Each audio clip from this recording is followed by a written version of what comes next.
And joining us now here on In the Circle as we come close to wrapping up 2024, an old friend. It's been a while since we've had him on. A lot's happened with him.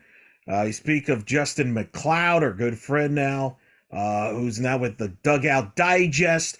We'll get to all that in a moment, but obviously, let's kind of bring up the first part here, Justin. How, and it's an obvious question, but it's a question that many have asked, and that's how are you doing? We all quite aware about some health scare there in the leading up to. Just give the audience kind of an update on how you're doing.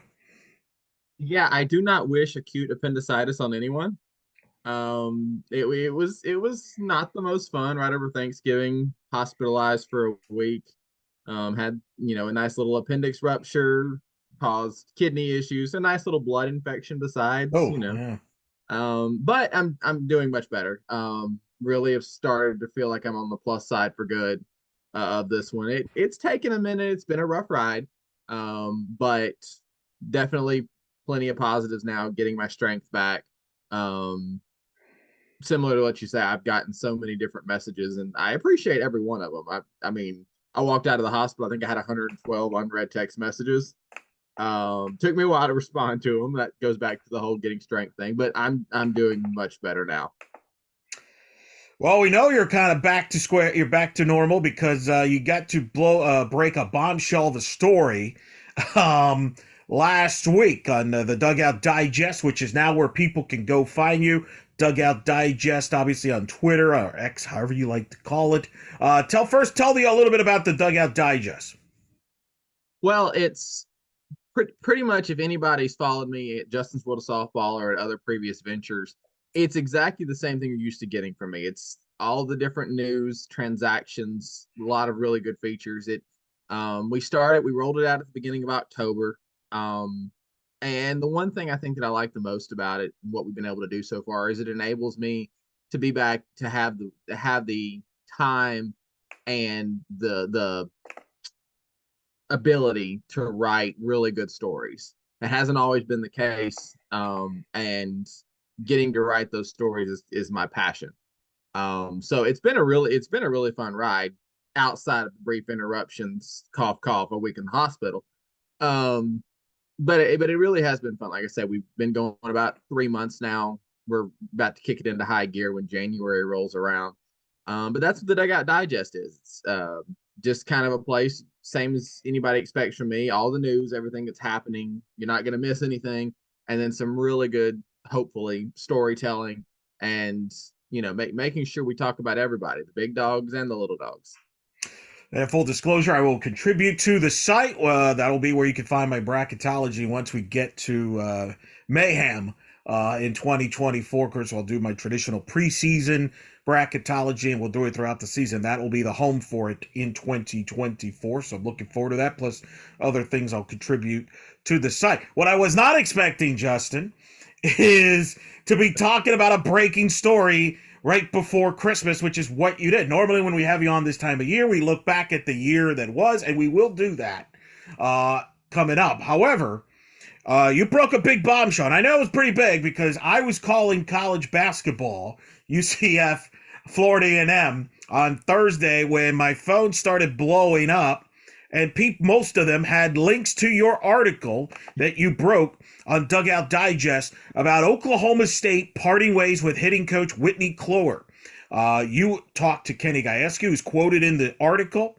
He commented, the quote, "I've decided this hasn't gone like I wanted it to or thought it would, and I decided to make the change now instead of the future move lingering over the season. There's nothing, incidentally, nothing that Whitney has done wrong. I just decided to make a change."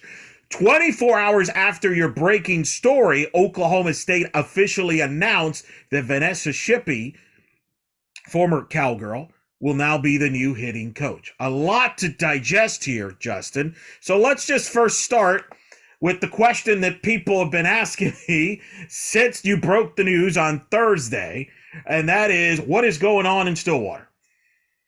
Well, first of all, I really like that pun. A lot to digest. That was really Thank you. good. Yeah, that was very nice. Um, what's going on in Stillwater? Great question. I think what we're seeing is, you've got a program that has seen a lot of change the last couple of years in terms of assistant coaches. You've also got a program that this fall is probably the most dissimilar to the last several years. If you think about this streak of World Series appearances that Oklahoma State's on, they just had their fourth consecutive World Series appearance, 2019, 21, 22, 23. One, you think about it, Oklahoma State's reputation. First of all, they get a lot of transfers. Well, this year they didn't have a lot of transfers. They got three, and one of them committed in March. You already had a little bit of staff turnover. Of course, John Barkfeld retiring and Kerry Eberly being hired to take his place as pitching coach. I think what you're seeing in Stillwater, I think maybe the best way to describe it just in general, I think there's some growing pains. I think when you have a program like that, and you look at what Kenny Gajewski's done as head coach, he's had incredible success. I mean, he's up there with Sandy Fisher at this point already, and he's still going. But what I think you're seeing is you've got a program that is still finding itself, finding its firmest footing, maybe is the best way to put it. Whether that's from a staff perspective, but also just from a program perspective, because they have had that success. But if you think about it, there's been a lot of near misses. The doubleheader loss to Texas in the World Series when everything went wrong at the worst possible time, and Texas makes the championship series against Oklahoma. You think about the games against Oklahoma, where honestly Oklahoma State was a better team on that day, and then Oklahoma, one bad pitch or whatever it is, Oklahoma comes back and wins. Even when Oklahoma State won the Big 12 tournament, beating Oklahoma, that's the one thing they can hang their hat on at this point. But I do think you're seeing some growing pains and a program still trying to solidify its footing. Gajewski's had that success. He's had that success with different staff iterations, different honestly, different assistant types. If you think about it, he's had success with veteran male coaches and also with young program alumni. To me, though, that's what the biggest piece that it goes back to is even with the success that Oklahoma State's had, I just think there's a little bit of a need to find that permanent, solid footing. And I think they're still working towards that. The timing's bizarre, though, Justin. It's right towards before Christmas when this all comes out. I mean, you probably were just as kind of maybe thrown off. You probably weren't expecting to break a story right before the holidays. But that's what's happened, and it's now part of it a unique offseason. As we're going to get into some of the interesting offseason winners and losers and transaction and moves like that. This goes now after John Barkfeld left after the season, which brought, you mentioned Kerry Eberly to take over as the pitching coach. Shortly after that, you had all the drama with Kelly Maxwell leaving Oklahoma State to then transfer to Oklahoma, which created a lot of chatter and a lot of emotion. Kenny Gajewski was open about those conversations, which received a lot of, back and forth. There were a lot of people did not agree with how Kenny Gajewski handled it, and on the Everly. What do you make of this offseason for Oklahoma State? Because it's been filled with a lot of drama, a lot of questions, and a lot of changes. I think it could be a defining offseason in any one of a number of ways for Oklahoma State. For starters, Kenny Gajewski's the head coach. Vanessa Shippey is on staff. But this now will mean a complete staff change for the other 50% of the full-time staff, if you will, with Eberly coming in, and then whoever ends up being Whitney Clower's replacement ultimately. Going back to staying in the staff for starters, going back to what I was saying, this staff is a lot younger and a lot different than what we saw when the staff was Gajewski, Jeff Cottrell, and John Barkfeld, for instance. The staff is now Kerry Eberly and Vanessa Shippey. That's two program alumni. That's two coaches who their biggest resume fodder at this point are their playing careers at Oklahoma State. Haven't been coaches for very long. They're still young. They're still learning themselves, even with what they can impart. Um, so, you know, when Kenny Gajewski hired Kerry Eberly, my one question then was, would the change in philosophy pay off? Would going from someone with John Bargfeld's experience pre-Oklahoma State to someone with Kerry Eberly, let's be honest, her inexperience, would that pay off? And it might. We don't know until we get to February and games are played. But I think starting with the staff perspective, I think that's going to be a key piece of this offseason. There's some risk and reward moves along the way. I think, you know what, making a hitting coach change in December, there's plenty of risk. There's the potential for some reward, given that there was, if there's a reason for making the move, there's the risk, but you also have the potential for a reward. Again, we're not going to know until we get to February and they're playing games. Now, go away from the staff and just talk about the on-field. The Kelly Maxwell thing is huge on a lot of levels. And perhaps the off-field side of it is as big as the on-field. Obviously, the on-field is Kelly Maxwell's not in the circle for Oklahoma State now. They had one more year of her in the circle, make another World Series run, whatever else. Now you don't have that. And oh, by the way, she's playing for your biggest rival right down the road. That's where I think the off-field of it could come in very interestingly and have a very potentially defining impact, because Maxwell's now on the other side of that rivalry. She still has fans on both sides. That's why you saw Kenny Gajewski get some of the blowback that he did for what he said about Kelly Maxwell. At the same time, Maxwell chose to switch sides in a bitter rivalry. When it comes time on the field, Oklahoma State wants to beat Kelly Maxwell now. And some of the things that Kenny Gajewski said got him a lot of blowback, but at the same time, I don't think they were wrong. What he said wasn't necessarily wrong. Maybe the fact that he said it, maybe the context of what he said with, things like that. But some of it now, in his defense, he was talking in an Oklahoma State event where there happened to be a media person there locally that picked up on what he said commentary, but he was talking to Oklahoma State fans. And, I've seen these many a times when coaches in all sports talk to their fan base, they're going to present a certain case that maybe some on the outside might take it the wrong way. Now, he didn't walk back from it. He spoke with the media afterwards. The issue is, as we know, anything that involves that state of Oklahoma in softball becomes a bigger deal, and certainly with the Oklahoma State rivalry, with the uncertainty of the future of that matchup at Bedlam. And oh, by the way, they will finish this season at Norman, so he's going to have to answer these questions over and over, whether he likes it or not. It's going to get picked. It's going to be, once again, it'll be addressed when they play. Well, and that's the one thing I'll say. A lot of people may have a lot of opinions about Kenny Gajewski, but he did not mince words in his thoughts and feelings and anything else about Kelly Maxwell leaving, about Kelly Maxwell going to Oklahoma for her final year. I think we all pretty much know exactly what he thinks about that now, and I don't think that's a bad thing. I think there's a good chunk of positive stuff to that. The Oklahoma fans may not like that. Some of the Oklahoma State fans may not like that, but where everybody stands, that's not a bad thing from where I'm sitting.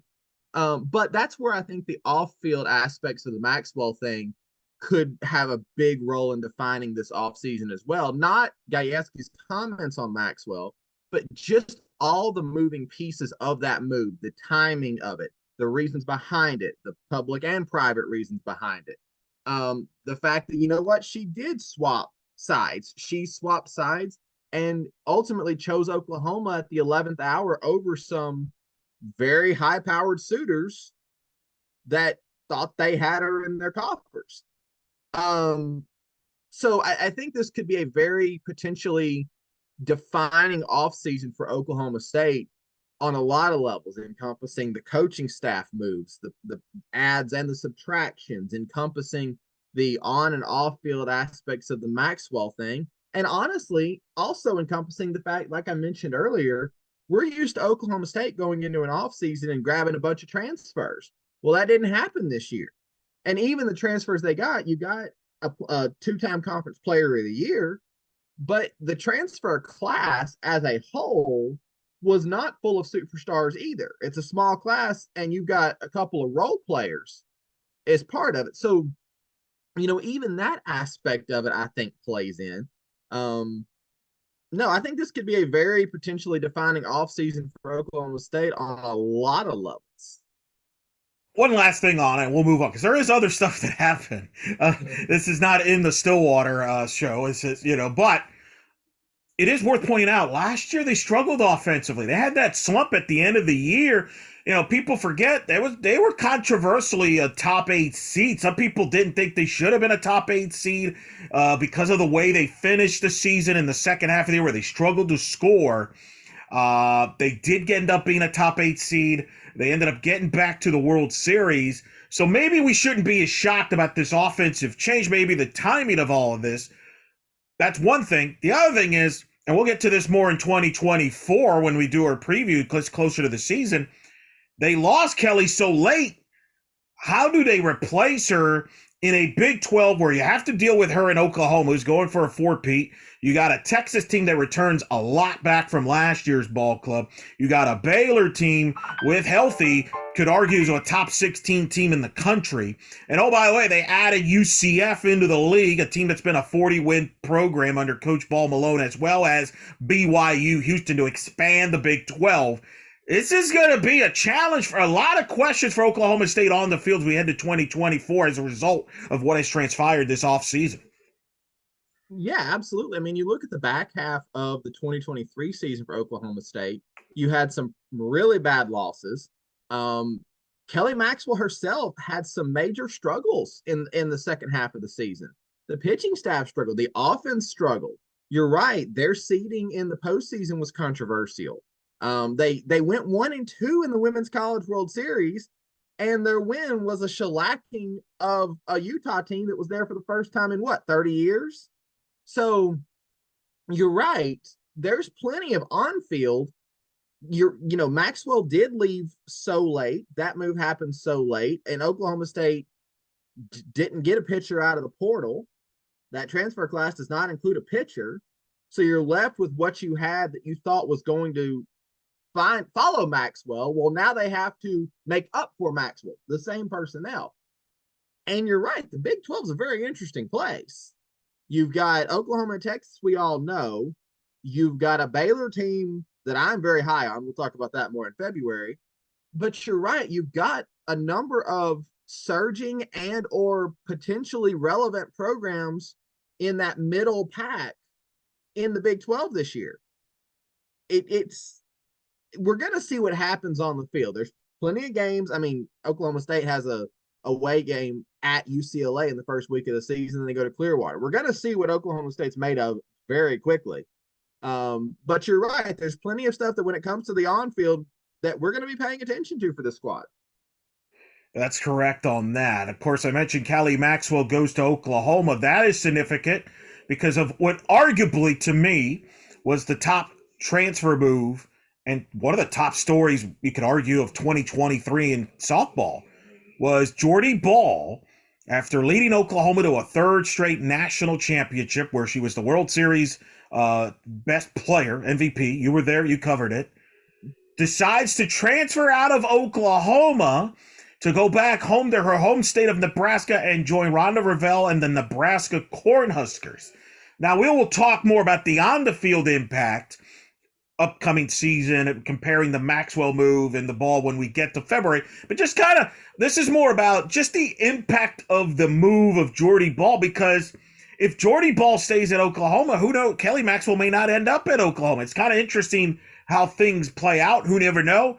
But big moves here. Talk about those two. Where do they rank as far as the top transfer moves of 2023?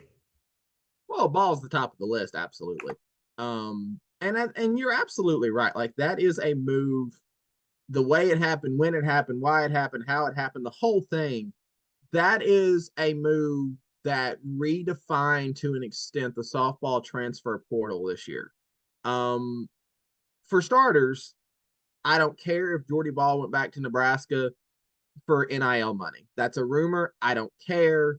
Doesn't matter. Non-factor. The fact that she went, the fact that she left a 3-time defending national championship team to go back home, but to go back home to a Nebraska team that 4 years ago was not an NCAA tournament team, has gotten better and has surged the last couple of years.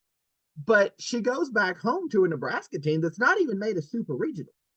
Like, she goes back home to put that team to an extent on her shoulders and on her back. So for starters, I don't care if there were any other aspects of it. If I don't care if her bank account's looking real healthy right now, not a factor. The fact that she made that move, I've said it, I think it's a pretty gutsy move, no matter anything else, to leave virtually a sure thing at Oklahoma. I mean, we've seen how few hitters in college softball can touch Jordy Ball when she's at Oklahoma, and especially when she has that kind of run support behind her.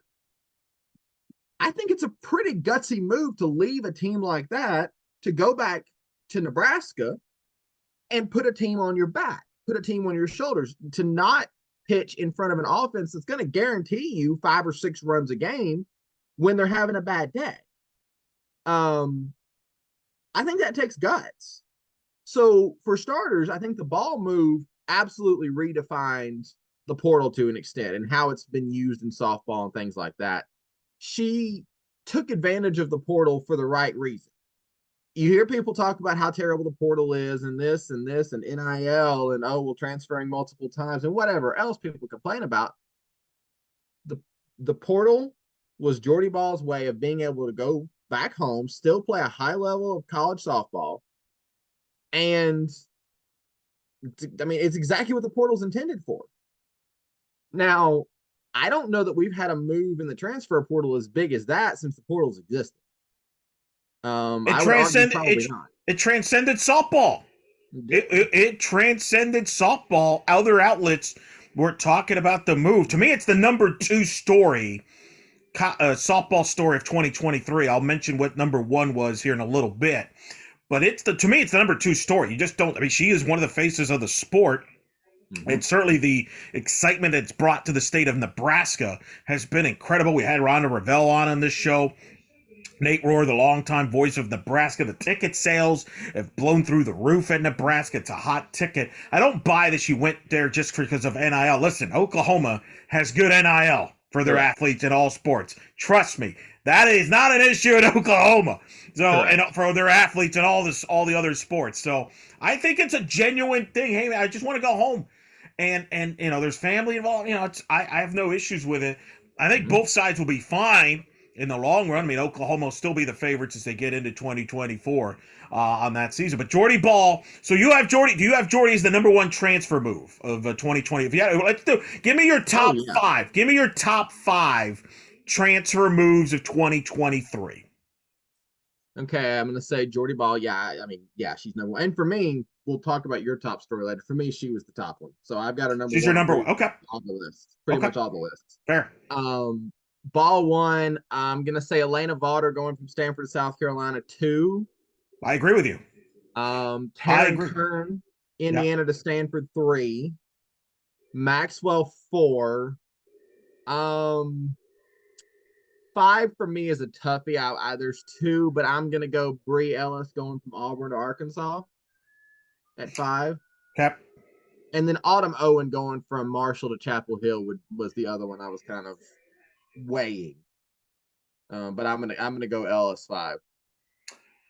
I agree with you, Vaughter. That was kind of biggie going to South Carolina. I had her on the show. She explained it. She's going to be a 2-way player. Sounds like with South Carolina. I'm going to have Beverly Smith on the show to talk about that. But that was pretty good. Kern to Stanford's huge because that could be the difference for them. They're going to be a national title contender going into 2024. We'll get into more, but that's a big bat that could be the difference maker for them with the great pitching that they have. Even with losing Vaughter, they still have great arms there for sure.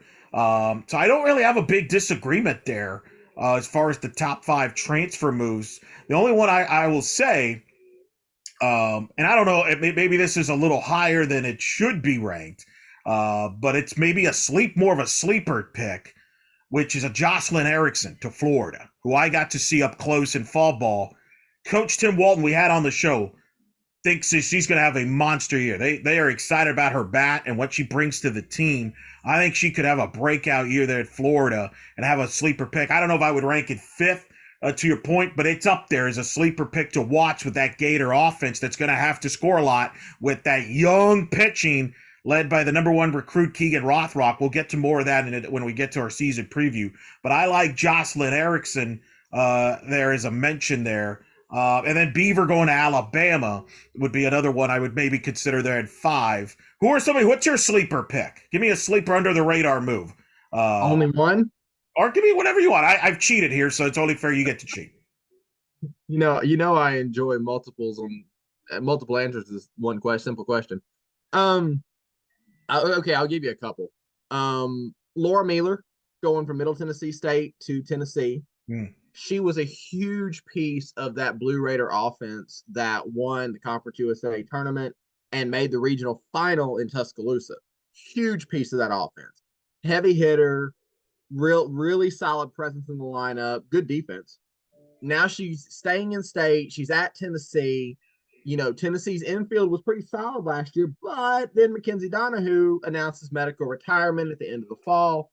Well, Mealer can be exactly what Donahue was, but with more home runs.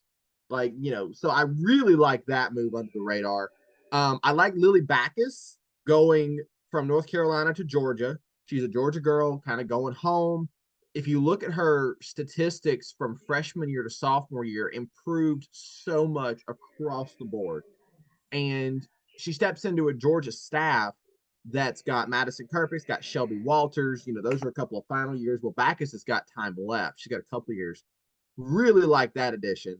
And then I'll give you one more. I love Trinity Slaughterbeck going from Maryland to Florida Atlantic. Oh, that's a great pick. I had Jordan Clark just recently here. She raved about her. Yeah. True. But going from that Power 5 school to an FAU team that's new to the American Conference that needs a little bit of veteran presence, solid arm in the circle, veteran bat in the lineup. Schlotterbeck's got both. I really like that move and what the impact I think Schlotterbeck can have down in Boca. So 3 answers to a simple question: Mealer, Backus, and Schlotterbeck. But I think all 3 are in really good position to really contribute to their new teams. I like Nia Carter coming from Iowa to Arkansas. I could make a case for her as number 5 as well, but she could be perhaps at the top of the order of that Arkansas lineup. We'll see how they kind of do it. Kelsey Hall, Arizona State.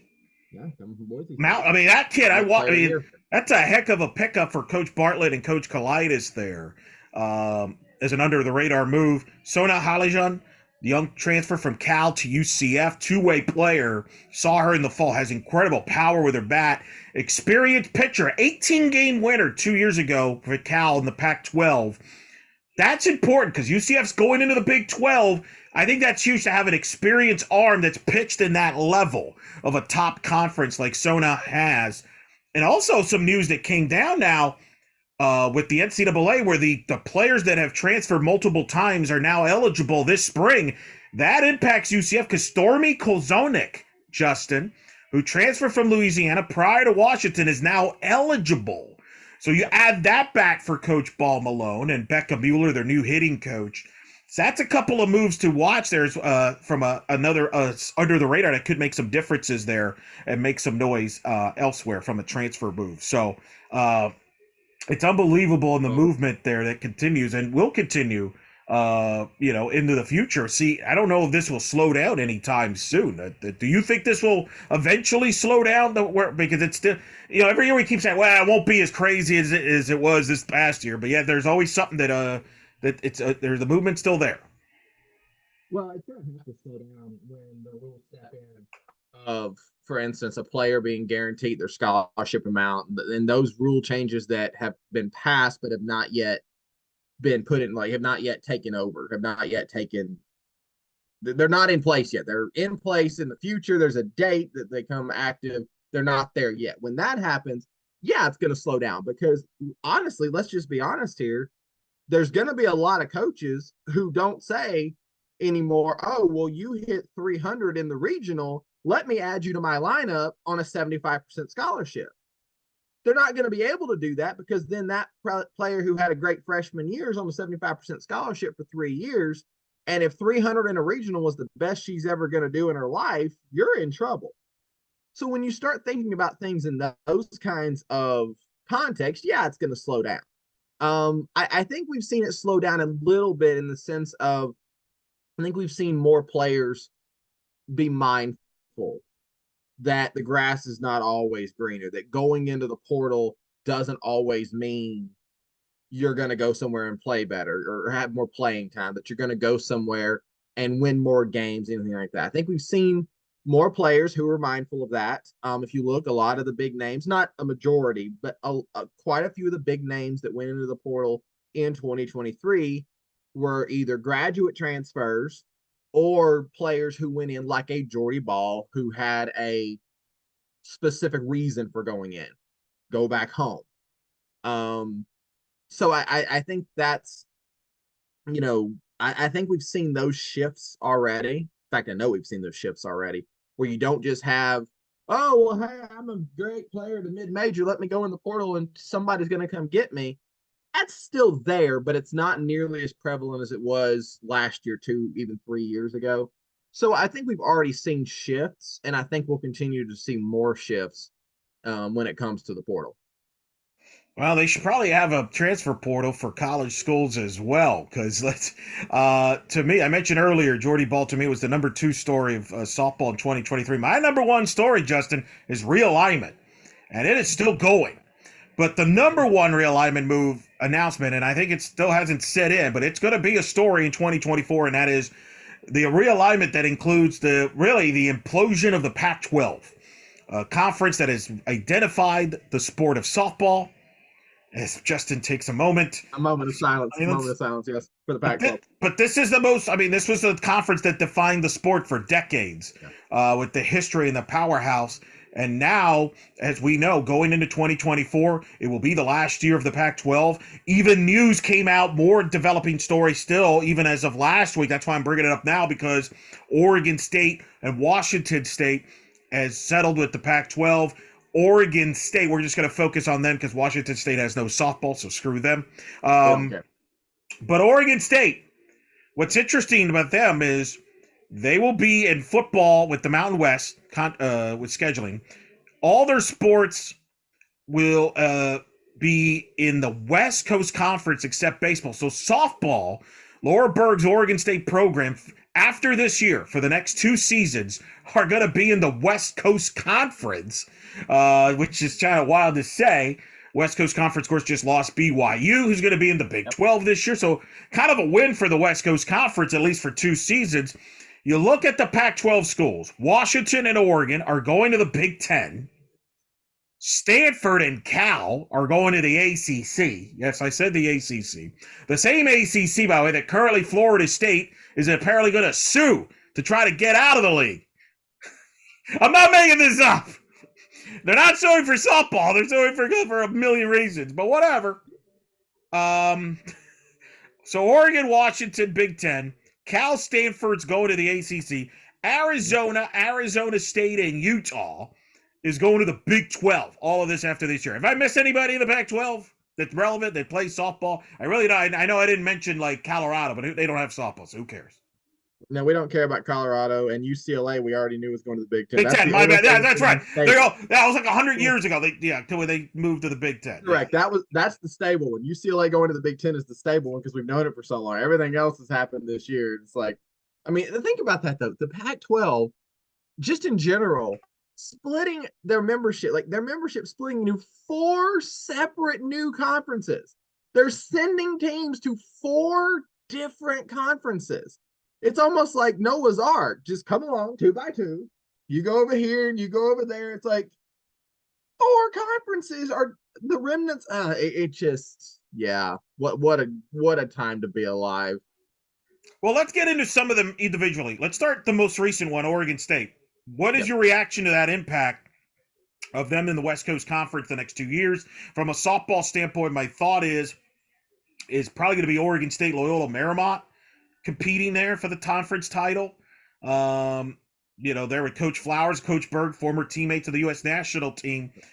In a weird way, it helps I think it actually helps Oregon State have a better chance of making the tournament because there's not as many obstacles. The negative is the only way you're getting in is by more than likely is winning the conference tournament. Obviously there's a finance thing, but being in the Pac-12 versus the West Coast Conference from a exposure standpoint, from a recruiting standpoint, not good for Oregon State. So I'm not saying it's good overall, but at least that's one. But that there's really a tough. You talk about tough off seasons. Oregon State certainly at the among there with the way this is played out. No, for sure. As an athletic department as a whole, they are. I will say from a softball standpoint, I think it's an incredibly lucky move, a lucky happening for Oregon State softball. I understand that they made the Women's College World Series 2 years ago. I get that. At the same time, this is an Oregon State team that has been regularly at the bottom of the Pac-12. Had the Pac-12 remained in its current shape, absent all this realignment, that fortune was not likely to change anytime soon. Incredibly lucky for Oregon State to step into a West Coast conference that, yes, really only has one major player at this point, that being Loyola Marymount. You're right. It's two former USA teammates, and Jariah Flowers and Laura Berg, that will now go against each other. Oregon State, Loyola Marymount's head coaches. And you're also right. Oregon State their RPI is not going to be a Pac-12 RPI. Their recruiting almost undoubtedly will suffer somewhat because you don't have the Power 5 Pac-12 label, schedule, travel, whatever.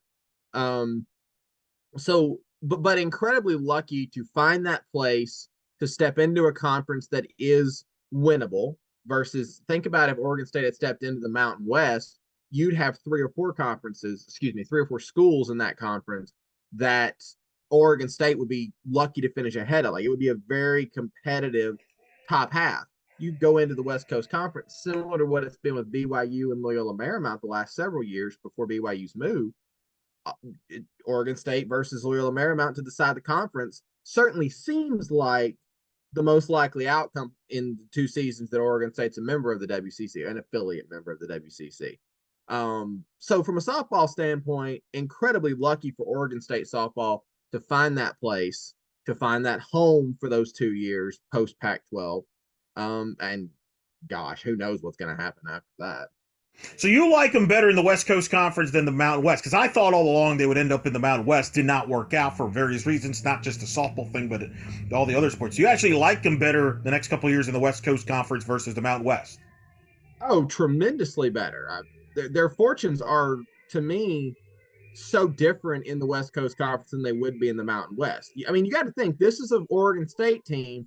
They made the World Series 2 years ago, but they also won 15 games last year, 15 wins. If you were to step into a Mountain West Conference that has San Diego State, a super regional team, Boise State, a very tough opponent, and then take your pick of the base Steelers at Nevada, the who knows what you're getting at UNLV, even places like New Mexico that are just sometimes hard places to play, say you drop a game or something like that. To me, the Mountain West would have been exponentially harder for Oregon State to make progress in from a softball standpoint. Whereas in the West Coast Conference, like I say, you play Loyola Marymount, whoever wins at least 2 games that weekend's in the driver's seat. Well, it's going to be interesting what happens in a couple of years. Like you mentioned, they technically own the property of the Pac-2 or whatever you want to call it, the Pac whatever. Do they try to get the Mountain West teams and the West Coast teams to come in and form their own Pac-12 again or whatever? Who knows? It's chaotic. Not as chaotic, though, or just as chaotic right now, could be the ACC, who will be adding Cal and Stanford after this year, which, if you read Florida State's lawsuit against the ACC that came down on last Friday, they're not fans of that, Justin. Just in. Yeah. Before we get to that, because somebody asked me this, How concerned are you, or should we be, about the future of college softball with all this realignment that's really, let's be real, is motivated, inspired by greed and football? Mhm. Is there a concern of the damage it could do to softball long term, in your opinion? Is Oh, this damaging? absolutely. Yeah. Absolutely. We could record two or three full podcasts on that issue alone. I mean, I think the biggest thing is, to your point, these moves are all being made for money. They're being made for money, certainly based primarily on football. Um, so start there. These moves are not taking plenty of factors into consideration. There are plenty of factors that are not being taken into consideration when these moves are made. And then certainly you get into a position like Cal and Stanford, like Oregon State, where other people have made moves and you just kind of have to take the leftovers.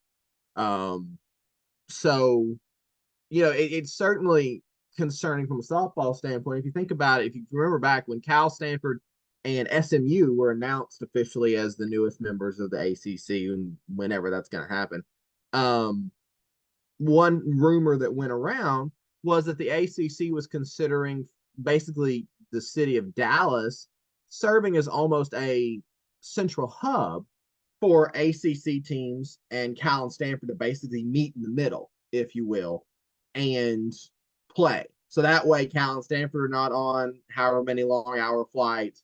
Duke and Clemson and all the rest of the ACC are not on same hours of flights going coast to coast. That's not showing consideration to the sport. That's trying to come up with something in the middle because the sport exists. That's not putting softball in the best light.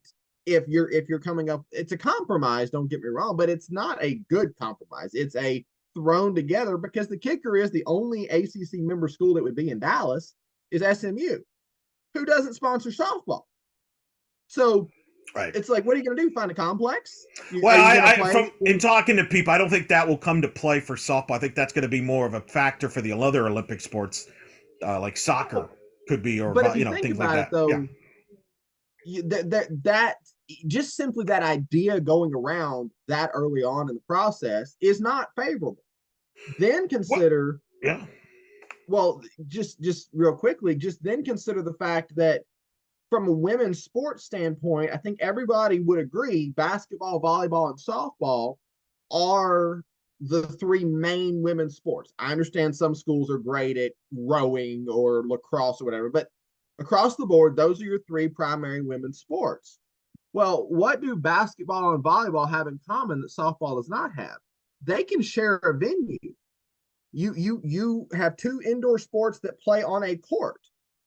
Softball requires its own, even if it's not a stadium. Say it's not a stadium, it requires its own venue. You've got to have certain aspects that no other sport can share. So the fact that these moves are being made from a financial standpoint, at the end of the day, there is, yes, some concern.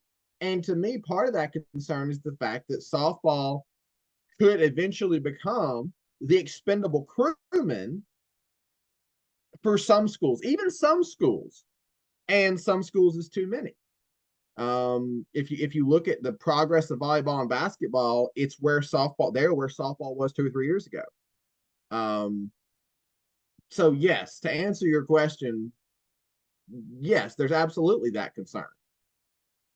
Well, and the neutral site stuff that's been brought up in the Big Ten as well, with the West Coast teams going with the Midwest teams there. I don't know if you've had a chance to kind of go into the weeds on this Florida State case, because you do have a legal background. I always go to you for legal advice for future. Not that I need many, thankfully, knock on wood.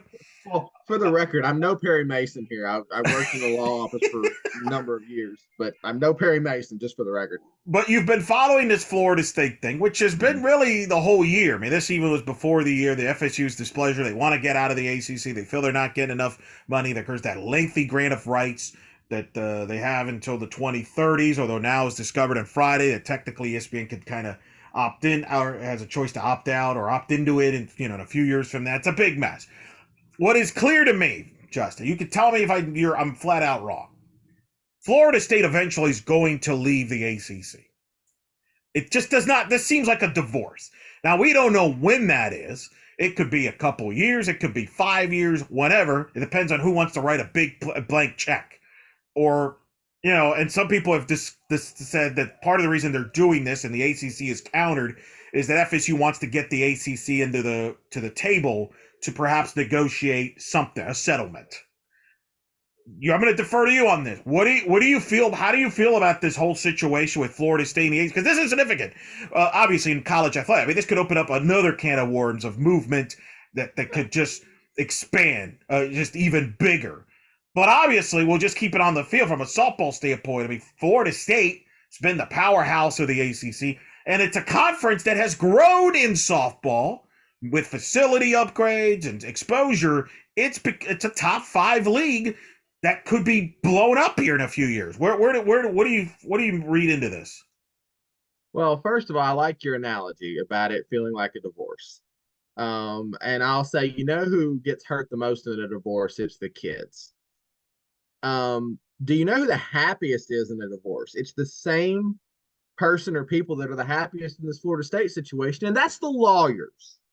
The lawyers in this situation with Florida State and the ACC are incredibly happy. Their Christmases were just made. Personally, I think this is a lot of hullabaloo about nothing. At some point, will Florida State leave the ACC? It's entirely possible. It's entirely possible that could be in 2037, though.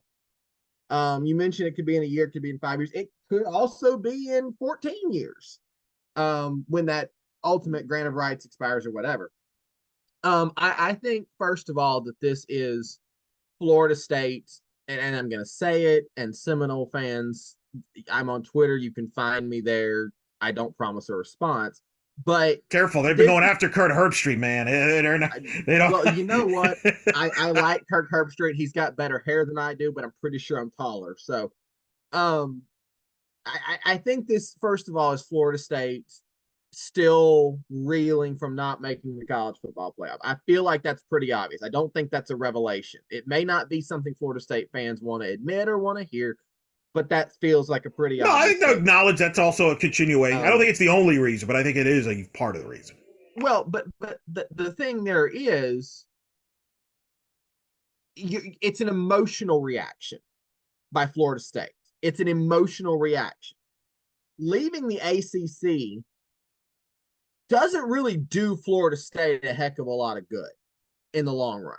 The Big Ten might want them, the SEC might want them, the Big 12 might want them, or all three may not, and certainly may not in the sense that they may not chase them like they're Ahab and his white whale.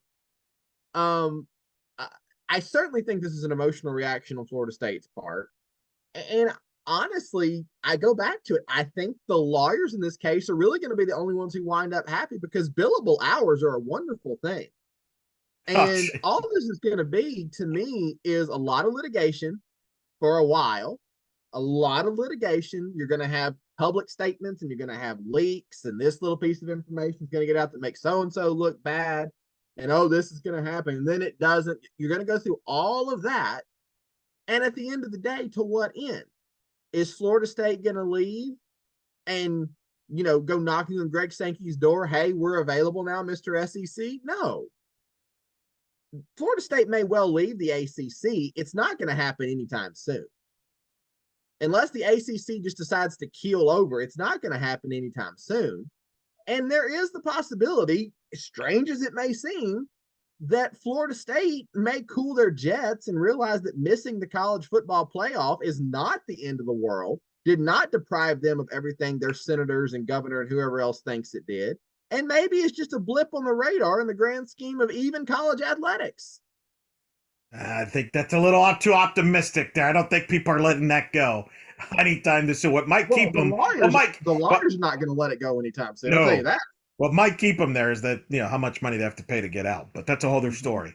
We'll let them deal with that. Let me ask you this. Cal Stanford to the ACC from a softball standpoint, you compare that to Arizona State, Utah to the Big 12.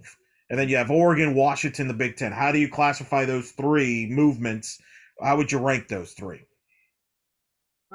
Well, first of all, from a geographical standpoint, the Big 12 is the biggest winner because there's not a huge geographical footprint. Whereas Cal and Stanford are coast to coast, and Oregon and Washington, to an extent, are coast to coast. Take geography out of it, I actually think the Big 12 is still the biggest winner because you added three, strictly from a softball standpoint, you added three schools, two of which are classic softball brands, that being the two Arizona schools, and a Utah team that just made a World Series appearance. So you add three schools to a conference that for a minute was kind of floundering for what its softball identity was going to be. And then you add these three schools in. Certainly the Big Ten is a winner just because you already knew you were going to have UCLA, then you add Oregon and Washington. That's three winning programs. If I'm the Big Ten, honestly, I mean, if I'm Tony Petitti, I'm probably expecting to hand the trophy over to Missy Lombardi or Heather Tarr or Kelly Anyway Perez more than any of those coaches I already know, at least in the interim, just because of the talent pool that those schools have. And coming off the West Coast, it's not something that those Midwest Big Teners can always compete with. So the Big Ten is a winner, but honestly, from a softball perspective, I think the Big 12 is still the biggest winner. And then you get the ACC, you add Stanford, you add with Nyjah, 3 more years of Nyjah Kennedy, well, 2 more years by the time she gets to the ACC. You have a Cal team that's been up and down over the last decade or so. You have coast to coast flights, which is going to be really interesting. But to me, I like what the Big 12 was able to do, what it means for them from a softball perspective. Big 10 has some wins in there just because Oregon and Washington add a lot of winning. But I think there's something to be said against that for the Big 10 in terms of the positivity, because then you have a lot of existing members who may suffer from that. So to me, the Big 12 is the biggest winner. Big 10's got some winning along in there, and the ACC gets the Nyjah Kennedy show for 2 years, and I think the softball world is going to benefit from that at least. I agree with you. Look at offseason big winners. I think the Big 12 is a winner, considering they're losing Oklahoma, Texas after this year to the SEC to pick up what you just mentioned. Those members joining a league that also will have UCF and Houston and BYU this year. I think the Big 12, all things considered, is a winner this offseason. I think the Big 10, unless you're Oregon, Washington, UCLA, if you're a middle pack Big 10 team, I think you're a loser this offseason. That is not good news at all. I think you're going to take some more losses. And, we'll see how those Pac 12s, Oregon, Washington, whatever they want to call them, Washington, they're going to handle that cross-flight travel. I don't think that's a big win for them either. Will it help them from a resume standpoint? I find that hard to believe, considering the Pac-12 has been consistently a top 2 league in the RPI. So I'm not sure if they're a winner either out of this. Or as well as the ACC, I can't say they're a winner, even though they had Cal Stanford, because of all the dysfunction. I'm not as optimistic as you are that the ACC is going to stick together for a long time, but that could be wrong. I know there's numbers in there. Just think of the billable hours. Just think of Lawyers are definitely hours. winners, for sure. Before we wrap up, and we're going to get you back in for another part 2, which we'll actually get to coaching. Remember the days, Justin, when we used to just worry about coaching carousel moves and recapping, not all this other stuff? No, I really don't at this point. No, those days are gone. It's been a while. We used to have you on just to talk coaching carousels. Those days are over. That's why we have to bring you on for a second episode. But give me some other winners stories from this offseason, some big winners. We talked about some of the winners and losers from this offseason, some of the big storylines. What are some other ones that jumps out we haven't mentioned? For me, the biggest winners of the offseason, I can give you a couple of programs that I think probably are riding pretty high and should be right now. I'll start with Georgia. To me, Georgia is the winner of the offseason. They made an assistant coaching move that I really like. I'm assuming we'll talk about that in part 2. Their transfer class I really like. I mentioned Lily Backus, the pitcher, earlier, and have not yet somehow mentioned Sarah Gordon, who had a tremendous freshman year at Louisville, steps in now at Georgia. And let's be honest, Georgia's even getting how many millions of dollars in facility improvements with that whole new hitting facility they've got going up behind the outfield fence. Like, it's been a great offseason if you're Georgia. and at a perfect time because all of their returners are returning. Sarah Mosley, Jada Kearney, Sydney Kuma, they're all coming back. To me, Georgia's the biggest winner of the offseason right now. I would call Arkansas a winner of the offseason. Assistant coaching hires, transfers as well. Um, Go out west. I like what Washington did transactionally this summer. So I would put them in the category of winners. And then I mean Nebraska, let's be honest. Yeah, Jordy Ball. You see the Jordy Ball effect. You can't not be a winner. Like there's no coaching changes at Nebraska. Jordy Ball is the only impactful transfer to come in there. And yet you see the impact of her even before a pitch is thrown. You see the fall ball attendance, you see the tickets, you just see that excitement around Nebraska softball. That's a huge deal. That's a huge deal. So for a lot of reasons surrounding that ball move, I can't not call Nebraska a winner of the offseason too. Very good. I think the American could end up being a winner with some of the additions they have had in the league. Oh, I love the Charlotte, American Conference. FAU, yeah, could be a fun league as we'll get into in 2024. Look, Oklahoma's a winner because they're the three-time defending national champions, and I don't think anything changed this offseason that's going to suggest that they're not the favorites going into the season, with based on what they return and what they've added. I don't think that I think they're a winner because of that moves, and so we'll see how that goes there. We're a winner just to have the Dugout Digest with us. That's a big winner in 2023, Justin. So tell Thank the you. audience a little bit one more time about the Dugout Digest. So it's the place to go for everything you need to know about college softball from a transaction standpoint, from just everything that's going on in college softball. I'm really proud of some of the features we've written already. Some of the content we've put out um, just in the last 3 months. I'm really excited for some of what's coming in the preseason in January. I don't plan on sleeping a whole lot. I know some of you will know what the significance of that. But we got so much good content coming in January, and then once the season starts, the Dugout Digest on Twitter, Facebook, Instagram, dugoutdigestsb.com is the website. We've even got one thing I really like that we've done is every day we've got a game people can play. You've got we've got some who am I games where hey, we'll give you a stat line for the career, give you 4 options, hey, name the player. We've seen a really good response to games like that. We've had a lot of fun doing them. Shelly Carlin has her research puts mine to shame if that tells you anything, and I love research. So we've had a really fun time with that and a really good response to that. So we just got a lot of fun stuff going on. It's the Dugout Digest, dugoutdigestsb.com. Very good. Justin will be back with us in our final episode of 2023. We are going to break down the coaching carousels, top moves, interesting under the radar moves, and also maybe perhaps a top game or two that we'll remember from 2023 and much more. For Justin, this is Eric. Here is what ramping up this edition of In the Circle.